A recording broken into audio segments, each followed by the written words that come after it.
ഒരേ സമയം ഒന്നിലധികം വ്യക്തികളെ സ്നേഹിക്കുന്നവർ അവരുടെ മനസ്സിലെ സങ്കീർണത എന്താണ്? പലപ്പോഴും ഒരു സംശയമായി നിൽക്കുന്ന ഒരു കാര്യം, ഇവര് ഒരുപോലെ തന്നെയാണോ രണ്ടുപേരെയും സ്നേഹിക്കുന്നത്? എന്തുകൊണ്ട്, എങ്ങനെ ഇവർക്കിത് സാധിക്കുന്നു? സ്നേഹം എന്ന് പറയുന്നത് മനുഷ്യത്വത്തിന്റെ ഏറ്റവും സങ്കീർണമായിട്ടുള്ള ഒരു വികാരം തന്നെയാണ്, ഒരു അനുഭൂതിയാണ്.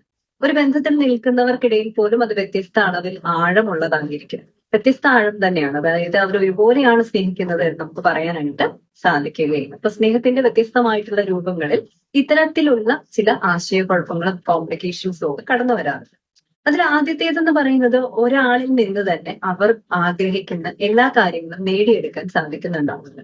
പരിപൂർണത എന്ന് പറയുന്നത് അവർക്ക് ആ റിലേഷൻഷിപ്പിൽ കിട്ടിയിട്ടുണ്ടാവില്ല. അപ്പോൾ അവർ എന്ത് ചെയ്യും? രണ്ടാമത്തെ വ്യക്തിയിൽ ആ ഒരു പരിപൂർണതയ്ക്ക് വേണ്ടിയിട്ട് തേടും. അപ്പൊ ആദ്യത്തെ വ്യക്തിയിൽ കിട്ടാതെ പോയ കാര്യങ്ങളൊക്കെ രണ്ടാമത്തെ വ്യക്തിയിൽ നിന്ന് കിട്ടുന്നുണ്ടായിരിക്കും. അതായത് സ്നേഹത്തിന്റെ രൂപത്തിന് വ്യത്യാസമുണ്ട് എന്നുള്ളത് തന്നെയാണ്.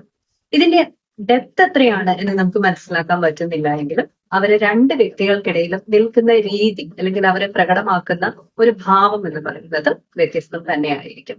മൂന്നാമത് നമ്മൾ മനസ്സിലാക്കാനുള്ള ഒരു കാര്യം എന്ന് പറയുന്നത്, ചിലരിൽ മോണോഗമി എന്ന് പറയുന്ന ടിപ്പിക്കൽ ആയിട്ടുള്ള ഒരു മോഡൽ അത് വർക്കാവില്ല. പോളിയമറസ് എന്ന് പറയുന്ന അല്ലെങ്കിൽ പ്ലൂറൽ ആയിട്ടുള്ള ഒരു റിലേഷൻഷിപ്പ് പാറ്റേണിലേക്കായിരിക്കും അവർ പോകുന്നത്.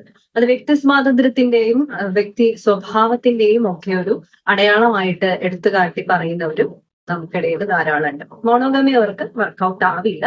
പിന്നെ കൾച്ചറൽ ഷിഫ്റ്റ് എന്ന് പറയുന്നതും ഉണ്ട്. അതായത് സാംസ്കാരികമായി ഇത് മാറി ചിന്തിക്കണം, ഒരു പുനർവിചിന്തനം ആവശ്യമാണ് എന്നൊക്കെ ചിന്തിക്കുന്ന ആളുകൾ. അപ്പൊ ഇങ്ങനെയൊക്കെ ഉള്ളവര് നമുക്കിടയിലുള്ളപ്പോഴാണ് അവർക്ക് എന്താണ് ഇത്തരത്തിലുള്ള മറ്റൊരു വ്യക്തിയായിട്ട് കൂടി തനിക്ക് സ്നേഹം പങ്കിടണം എന്നൊക്കെ തോന്നുന്നത്. അതുകൊണ്ടാണ് ഓപ്പൺ മാരേജ് ഒക്കെ ഇന്ന് കോമൺ ആയിട്ട് നമുക്കിടയിൽ നടക്കുന്നത്. അതായത് തുറന്ന സമ്മതത്തോടു കൂടിയാണ് അവരെന്ത് ചെയ്യുന്നത്, മറ്റൊരു വ്യക്തിയെ കൂടെ കൂട്ടുന്നത്. അപ്പൊ നമ്മൾ മനസ്സിലാക്കാനുള്ള ഒരു കാര്യം എന്ന് പറയുന്നത്, ഒരേ സമയം ഒന്നിലധികം വ്യക്തികളെ സ്നേഹിക്കുന്നതൊക്കെ വ്യക്തിപരമായിട്ടുള്ള തീരുമാനം തന്നെയാണ്. അതിൽ നമുക്ക് യാതൊരു അഭിപ്രായവും ഇല്ല. പക്ഷെ നിങ്ങളുടെ കൂടെ നിൽക്കുന്ന വ്യക്തി കുറച്ച് നീതി അർഹിക്കുന്നുണ്ട്. അവർ അവരുടെ സ്വപ്നവും പ്രതീക്ഷയും ആശയവും അതുപോലെ തന്നെ എല്ലാം നിങ്ങളുമായിട്ട് പങ്കുവെച്ചിട്ട്, എനർജിയും അവരുടെ സമയവും ഒക്കെ നിങ്ങളുമായിട്ട് പങ്കുവെച്ചിട്ടായിരിക്കാം നിൽക്കുന്നത്. അപ്പൊ അങ്ങനെയുള്ള ഒരു വ്യക്തിയോട് നിങ്ങൾ തുറന്നു പറയും, എനിക്ക് ഇതിൽ നിന്ന് പൂർണ്ണതയൊന്നും ലഭിക്കുന്നില്ല, മറ്റൊരു വ്യക്തിയോട് കൂടി എനിക്ക് ആകർഷണം തോന്നിയിട്ടുണ്ട്, മറ്റൊരു വ്യക്തിയെ കൂടി ഞാൻ സ്നേഹിച്ചു തുടങ്ങിയിട്ടുണ്ട് എന്നൊക്കെ തുറന്നു പറയാം. അല്ലാതെ നിങ്ങൾ മാത്രം നേടാൻ വേണ്ടിയിട്ട് നിൽക്കുന്നത് വളരെ സ്വാർത്ഥമായിട്ടുള്ള ഒരു ജീവിത രീതിയാണ്.